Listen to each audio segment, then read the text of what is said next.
Hello and welcome to the Daily Millwall for Wednesday, the 1st of November 2023. In today's Millwall news, we start off with this that some of you may have already seen. It is an electronic beer dispensing device.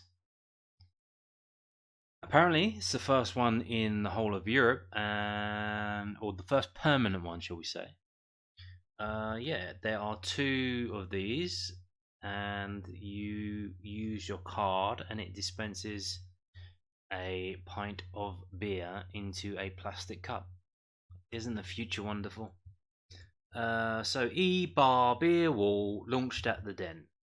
This is from millwest.co.uk, the club's official website. Millwall Football Club has linked up with Sodexo Live! The global leader in the live industry, to introduce the first fixed permanent self-serve EBar Beerwall facility at a UK stadium. Comprende? Supporters attending the Lions' October's Sky Bet Championship fixture against Blackburn Rovers in the Dockers Lower were the first to try the new EBar Beerwall, a rapid self-serve solution that delivers fans keg-fresh and perfectly poured pints. The EBar Beerwall is a fully automated self-serve drinks facility or kiosk, which pours perfect pints in just a few seconds. It was designed to transform the bar experience at large events and venues by providing a quick and simple way for supporters to purchase a drink. As well as pouring the perfect pint, it reduces costs, cut queues, and increases keg efficiency. Sodexo Live! Has been the club's venue partner at the Den in South London since 2012, where it offers retail food services, concourse catering and beverages. Millwall's Chief Operating Officer Billy Taylor said, "We are continuously looking at ways to improve the matchday experience for fans at the Den, and the installation of EBar Beerwalls is another positive step forward in doing so. We understand the need to reduce queue times and create a smoother purchasing process for supporters, which we believe can be achieved with our new EBar. EBar gum, lad, EBar gum." Rebecca Kane-Burton, CEO of Sodexo Live! UK and Ireland said, Sodexo Live is the global leader in the live industry for good reason. We serve tens of thousands of customers each week and are always looking at pioneering ways to do things differently to benefit our guests and our venue partners. The launch of this EBar Beerwall is just the start of a range of innovative initiatives we plan to trial and roll out over the coming months. Sodexo Live! Continuously delivers unforgettable experiences for thousands of customers throughout the year across a total of 47 venues. These span stadia, cultural destinations, and major events such as Eurovision and Royal Ascot. In addition to the launching of the first fixed self-serve EBar Beerwall facility in Europe, Sodexo Live! Has plans to trial and roll out a range of other initiatives over the coming months. For more information on Sodexo Live! See uk.sodexo.com/industry/Sodexo-live.html. For more information on EBar, see www.ebar.co.uk.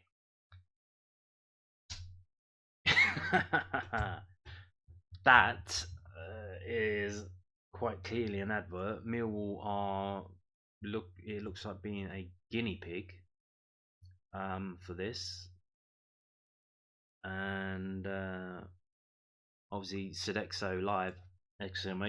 Trying to put this out around the world, and using Millwall to try and deliver it. But you notice how they keep saying the first fixed EBar, because this isn't the first time this has been used at football in England. That would be at Huddersfield Town. Now we go back in time to the 27th of September 2023. So not that far back, 2 months back. Under 2 months, over a month. This is from Huddersfield Town, htafc.com. self-service beer kiosk to be trialled at John Smith Stadium. So it was a trial. They had a trial there. Why did they not have the first permanent one? They had the first trial, it looks like. Why didn't they sign on? What was the problem? I could probably go on the Huddersfield forums if there is one and find it, but I couldn't be bothered. So this is EBar Beer Kiosk to be trialled in Chadwick Lawrence Stand versus Ipswich Town. EBar to be trialled at Huddersfield Town versus Ipswich Town. Initial self-serve kiosks in Chadwick Lawrence Stand.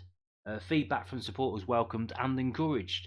We are delighted to confirm that EBar will be trialled at the John Smith Stadium for upcoming home fixture with Ipswich Town, with kiosks available in the Chadwick Lawrence Stand. An entirely service beer kiosk supporters can utilise contactless pay and have a perfect pint poured for them in seconds, perfectly chilled and ready to enjoy. Instilled on a one-match trial basis, the kiosks have been introduced as the club continues to seek ways to improve the matchday experience for supporters, with new options within catering part of those plans. A popular option at sporting events, concerts and at major venues, should supporters enjoy the experience, and offering the club is committed to exploring having the kiosks available on a permanent basis at the John Smith Stadium. The kiosks will be serving the following on Saturday: Magic Rocks Town Lager, Hamstill, and Strongbow Dark Fruit. Supporters should be aware that kiosks will be monitored to ensure that only those aged 18 and over will be able to be served, with staff on hand to check ID and provide assistance should it be required. Recycling bins will also be in place so that all plastic gases used can be disposed of appropriately. One of several additions to match days at the John Smith Stadium, blah blah blah, blah blah blah blah. So there you go. Why did Huddersfield not take it up? Did they reject it, or are they just waiting to do the deal? I don't know. Did Millwall get there? Now, did Millwall just jump feet in first? Is this going to be another deal that blows up in Millwall's face? We will wait and see, but it seems maybe Millwall got some kind of discount by putting what is quite clearly an advertisement, masquerading as a news story. So we'll see. I don't know. Has anyone used it yet? Is it any good? Did you see a 14-year-old using it? Surely, if you now, obviously, in this day and age, you've got your Apple Pay, you've got all this shit. If they just said credit cards, then that would be one way to make sure it was over 18s, because obviously this story by Mill was literally an advert. It doesn't mention any of the pitfalls, such as, oh yeah, kids can fucking buy beer now. Or why they would want to, I don't know, but they can if they want. So, yeah. What are Millwall gonna do? Are Millwall gonna do that? Are they gonna have the oversight to have someone standing there? And then what's the point? You might as well just have the people behind the bar serving it. But like I said, so all these other methods of pay, I don't know how old you have to be to have an Apple Pay ID, Google Pay, whatever they have now. If they just said credit card, you need to be over the age of 18 to have a credit card. So that's done and dusted, isn't it? I remember, I don't know, does anyone remember Electron? It's probably still going, Electron. When I was 14, I got a bank card with Electron on there. I was like, what the fuck's that? Oh, I can buy things. I can buy things online now. I can buy things in the shop using my card. And then I remembered, hang on a minute, this is a debit card. I don't have any money because I'm a 14-year-old kid. I literally get my money by going cap in hand to my parents and asking for money. So, because I'm 14 years old, literally, I don't have a fucking job. But hey, that's why I got the Electron credit card or debit card. And I thought it was the bee's fucking knees, huh? But yeah, so I don't know what the maximum age, minimum age for all this other stuff that they got going on. They must have it for teenagers, so it must be like at least 16 for like Google Pay and that. So I guess because I've seen them using it on train stations and stuff. So, but yeah, there you go. Is this? This sounds like another one of Mill's Del Boy deals that could go a bit awry. Now, how securely is that attached to the wall? If let's say there was a bit of displeasure after a certain result, how easily would it be to kick that through? I don't know. Maybe, hopefully, we don't find out. But there you go. Now, moving on to some more stories, and then we're going to finish again with the manager update again. So this is from southernnews.co.uk.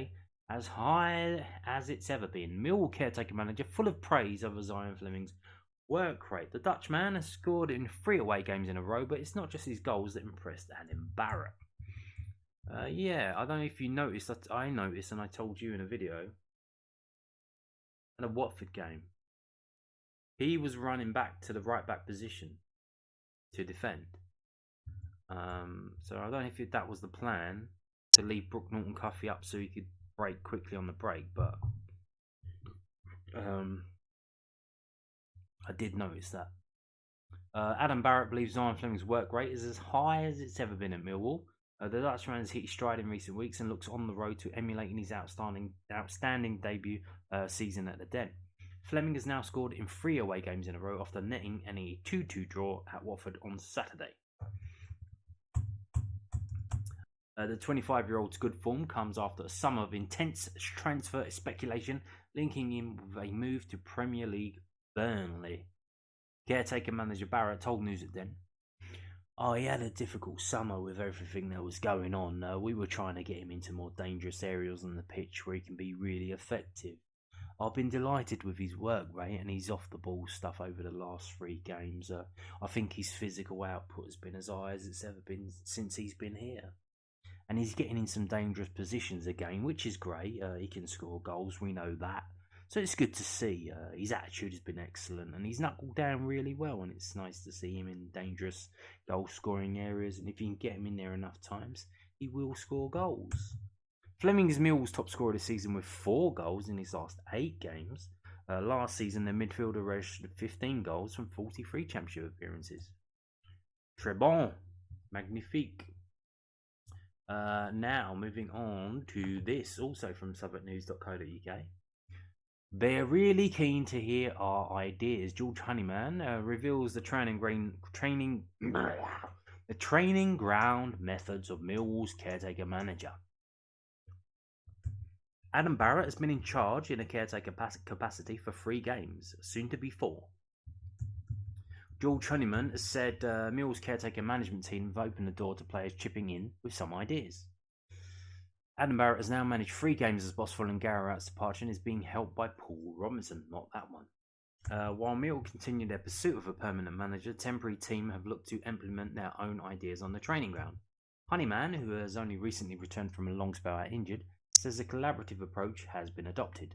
Asked about the changes he has seen so far, the 29-year-old told News at Den, I think they're trying to be really open with their players. They're really keen to hear our ideas as well, and if we think it's something's working, it's really forward thinking and it's really fresh as a player to hear that. It just gives you a bit more importance and added responsibility. I think he wants us to have more control in the games as well, but he's only had 3 games, so how much he can implement, like anyone, it's going to take time. So it's just little steps at the minute and putting a little bit more trust in us and our ideas and trying to instill a bit more belief in the lads. But I think they're trying to really emphasise how good a group we are. I know our fan base really love the underdog term, and long may that continue because they thrive off it, but I think we as a group of players, we have to believe in ourselves. We're not underdogs in this league anymore. We've been at the top end of the table for 3-4 years, some of the lads, and maybe just that bit more belief can take us a long way. We love working with lads, and forever long he has us, for however long he has us. I think they struggled with translation there. We're gonna give him our all, and that'll be it. Really, we just have to keep backing ads up and keep trying to get some results for him. Yes, indeed. Or get results for yourself, mate. Like I said, the group. Do it for each other. Do it for yourself. Was it game strategy, win strategy from that film that Russell Crowe was in. The best kind of strategy is where you win and everyone else wins. It's a win-win. So everyone gets something. Now moving on to this first. Of course, it wouldn't be a Millwall website without an ad, would it? millfc.co.uk, Millwall duo visit St Paul's. Now you might not recognise him because we haven't seen him that much. The one on the right there, that's the new goalkeeper. Millwall duo Shaun, Hutchinson and Matija Sarkic have made a surprise visit to St Paul's Sports Ground in Rotherhithe, where the Millwall Community Trust Post-16 Football and Education Programme was in full swing. This programme is a haven for young football enthusiasts between the ages of 16 and 18, offering a unique 2-year football and education scholarship. It welcomes both male and female players, so just the two genders then, who are eager to take their soccer skills to the next level while studying for a BTEC in sport or A-levels of their choice. The heart of this initiative lies in providing learners with a comprehensive football development programme alongside their education. It's a platform for them to not only hone their technical prowess but also refine their tactical understanding of the beautiful game whilst obtaining recognised qualifications. Learners were delighted to have the talented duo of Sarkic and Hutchinson visit the programme. They engaged in a lively Q&A session, generously sharing insights and anecdotes from their illustrious careers, all in the name of igniting the spark of inspiration among our young students. Someone's bought a thesaurus. We've got multiple pictures, so let's have a little look then. What we got? Okay, here we go. That's it, just the 3 pictures, not bad.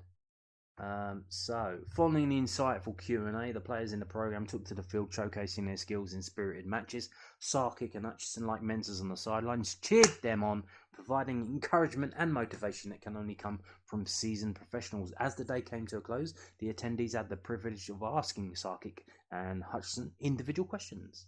The duo responded with wisdom and valuable advice, leaving a lasting impact on all those who sought their guidance.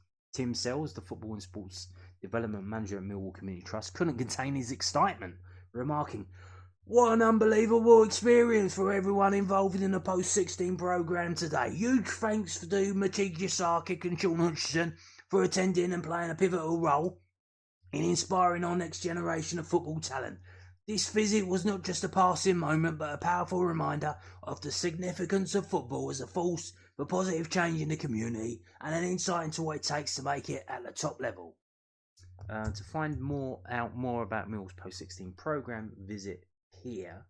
And here is millwall.cherryhive.dev/e-mct-football-academy.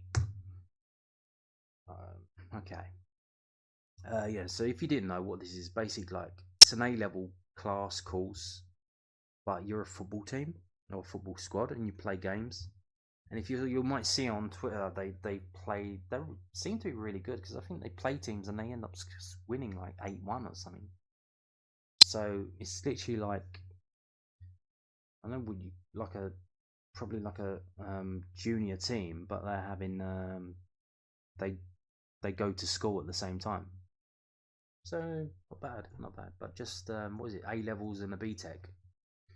So no like apprenticeships, like a plumber's course or anything like that. Something useful. Now here we go again. Manager.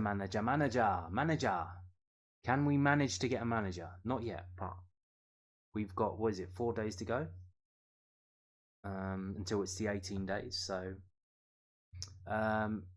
someone mentioned the other day, mentioned something that I just saw earlier. So there are 3 jobs in the championship going officially. Millwall, QPR, and Bristol City.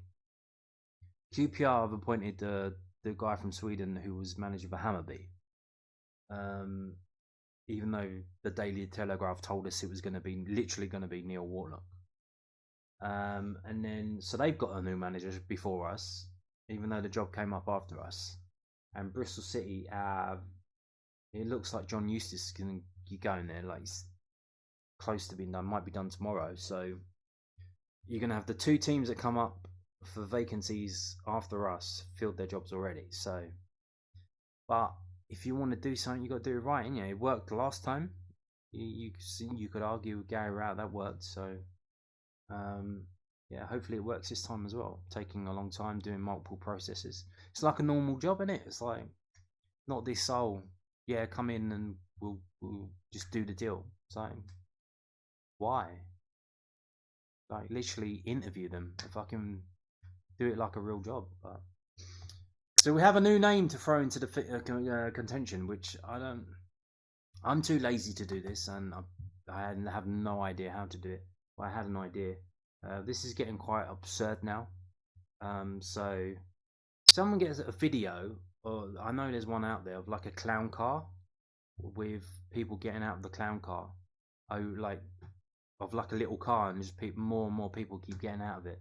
If someone got a clip of that and just put all these different managers' faces on it that have been linked with us. That would be a good meme, if you wanted to put that out there.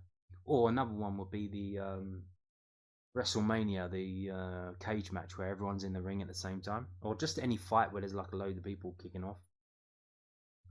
Yeah, and just put the faces of all these different managers that we've been linked to on it, and crazy stuff. So we've got another one. Mill keen to speak to England youth coach over managerial vacancy. Mill have identified England under 20s boss Joe Edwards as one of their leading contenders for their vacant managerial post, as per the Daily Mail. Obviously, I'm reading this from the 72.co.uk, but it's from the Daily Mail. I didn't bring up the Daily Mail because they wanted to turn they literally wouldn't let me do it without the ad block got turned off. And once you do that, it becomes unfucking readable. So take note of that. If you want your websites to be read, calm it down with the fucking ads, man. It's just like fucking unreadable. So Millwall are on the hunt for a new boss after parting ways with Gary out last month. The mutual decision between the manager and the Lions caught many off guard, but it was a move some felt came at the right time in the club's bid to go to the next level. Plenty of names, indeed, have been linked with the post since the club have been remaining patient in the hunt for a replacement. In the meantime, Adam Barrett has been leading Millwall on a caretaker basis. Now, in a new report from the Daily Mail, so you know it must be true if it's in the Daily Mail, it is claimed that the 37-year-old coach, Joe Edwards, who is emerging as a contender for the post at the Den, currently working as England's under-20s boss on a caretaker basis. Edwards is high up on Mill's list of potential replacements, and the Championship club are keen for talks.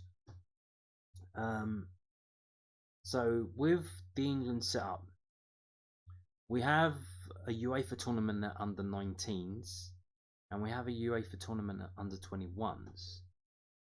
The under 20s team, I believe, is just for Olympic Games, and it's kind of, I would say it's kind of like under 21 B team, and I think the only tournament they get is, like I said, I think it's a FIFA tournament, or they might actually have a FIFA World Cup at that. Actually, I don't. Yeah, they might have a FIFA World Cup at level. I'm not sure. It might just be the Olympics. So it's not. It's literally like one of the lesser under age restricted England groups. To be honest, managers. To be honest, with you.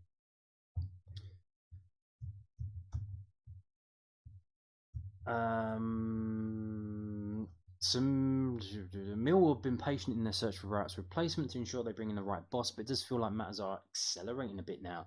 They're keen on talks with England coach Edwards, and the rumours of a move for Nathan Jones circulated on Tuesday night. While Edwards is yet to hold a role as a senior manager, he boasts a strong reputation for his coaching ability and his experience in other positions behind him. He worked in academy roles at Chelsea as the under-23s boss before taking up assistant manager role at Chelsea under Frank Lampard. He then spent time alongside Thomas Tuchel before joining Lampard at Everton, then returning for a second spell after the Chelsea legend's reappointment earlier this year. Time will tell if the interest in Edwards develops into anything more serious, but it feels as though Mill's hunt is coming closer to a conclusion, and that ends the story there. So, what does this mean? I don't know. I think if he's employed by England, and they're saying Mill will want to speak to him, so where does that suggest the information's come from? Mill will have gone to England to the FA and said, "Can we have permission to speak to this guy?" And then that news is leaked out to the Daily Mail. You think? Maybe. I don't know who written the Daily Mail story. So if it's one of the top football writers who would have a connection to the FA. Now, for those of you who keep saying Ryan Mason, this guy looks like he's Ryan Mason plus 5 years. He's like Ryan Mason in the future. As in, he's been assistant at Premier League teams. So he's kind of like Michael Beale as well. So the thing with Beale, he was an assistant and he took his first job. He did well, but he bailed out of it halfway through the season to go to Rangers. So, and then he finished the season at Rangers, started another season this season at Rangers, and he got sacked from that. So he hasn't done a full season, Michael Beale. So this guy might be the new Michael Beale. Now, why is it interesting that if it's true that Mill will want to speak to this guy?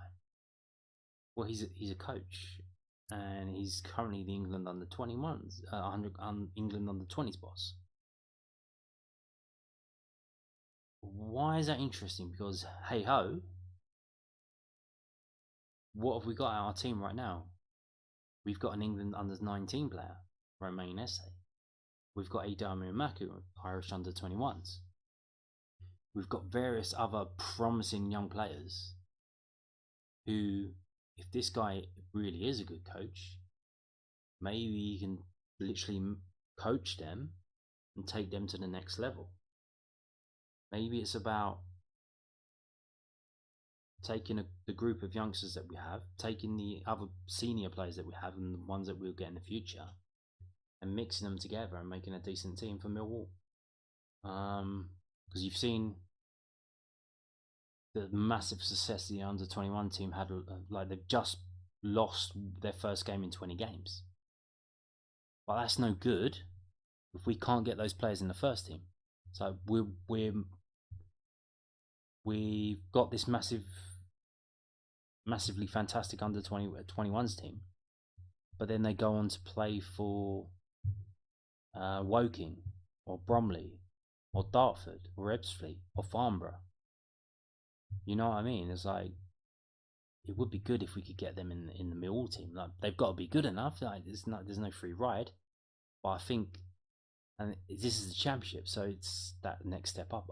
No doubt, if we were in League One, nearly all of the under 21s players who are out on loan right now would be involved in our team if we were in League One. One of them is literally on loan at a League One club. Is it League One or League Two? Might be League Two. No, it must be League One though, because he was on loan at League Two team. So Alex Mitchell is on loan at Lincoln City. So is that what this is about? About bringing those youngsters through with an actual coach who could also be a good manager, but we don't know because he hasn't really managed. He's the England under 21, England under 20s boss. But like I said, that's a caretaker role because it's a job that's not really needed until, I think it's every 4 years when the Olympics comes up, and it's treated like it's basically an under 21 B team for England. So yeah, this is interesting. What this is also as well, I had a thought. So you've seen the new guy that come in QPR. Now apparently they were dead set it was going to be a Neil Warnock. Why did that not happen? Probably because he actually wanted to be paid for his time as an expert in keeping clubs up from relegation. and QPR probably can't afford that. So they appointed a guy who's from abroad and having his first job in football. Like, they literally sidelined all of the managers that were available that you could see on that list, which I'll show you in a minute, for the Millwall job, and they went with a guy out of nowhere. Now, why is that? Probably to save money, to be honest with you. So that's another thing here with this guy. Unless he's got a massively inflated ego and thinks he's going to get super money in his first job, he's probably also going to be quite cheap. Now, this is a bit of a punt, but we don't know.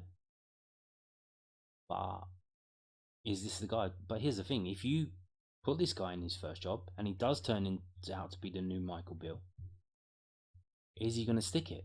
Is he going to stick around, or is he going to do what Michael Beale did? And as soon as he's the flavour of the month, he's going to fuck off and get paid.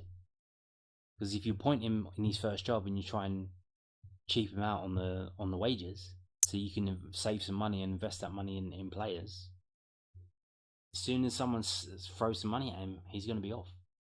And it's no point having that if you're bringing him in to develop the young players, and he literally does it for like 6 months and then he fucks off. So I don't know if this is true, if it is, or what. Maybe that's the reasoning behind that. We don't know, but there you go. Now, this takes an even more bizarre turn, because I've just spent a few minutes talking about this guy, and he isn't even on the fucking list. His name isn't even on the odds for the manager, the latest odds. And you can see here, for some reason, Parry Match has disappeared off the sheet. They're nowhere to be seen. We've got Sky Bet and we've got Bet Victor still. And it's literally, so evens on for Nathan Jones, 5-4. That's not evens on. That's slightly out. Is it? Oh yeah, that's not odds on. That's odd. That's not odds on. So he's evens with Bet Victor, just over evens for Sky Bet. Now I'd imagine the Sky Bet are bigger than Bet Victor. So when you see a price difference between the two, it probably means that people have actually bet on the bets with Sky Bet. So you can see John Eustace is 16s at Sky Bet, but 25 for Bet Victor, and Neil Warnock is 10s, and he's 25s at Bet Victor. So I imagine that Sky Bet's prices have been influenced by bets that are actually being placed. But yeah, you can see it's literally Jones, Beale, Muscat, and then a massive gap to Bruce. Dean Smith at 25s. Neil Warnock 10s, Eustace 16s. But as we go down, you can see all kinds of names being seen. Morrison at 33s, John Terry at 33, Alex Ray at 33. Loads of people on 33. And Neil Harris at 25 is a bit better. But it goes all the way up to Lee Bowyer 80-1. Joe Edwards isn't even on the list. So what's that about? Like, the Daily Mail put out this story and the bookies are like, yeah, we know this is bullshit. I don't know. Or maybe no one's tried to place an actual bet on the guy because they don't know who he is. I don't know, but yeah, it rolls on. It rolls on. Do Millwall have a manager today? No, not yet. Come back tomorrow. They might have one then, but I doubt it. I think we might have to wait till Sunday to Monday. Maybe on Monday they'll announce it. But we'll see. We'll see. And on that note, thank you for watching, and goodbye.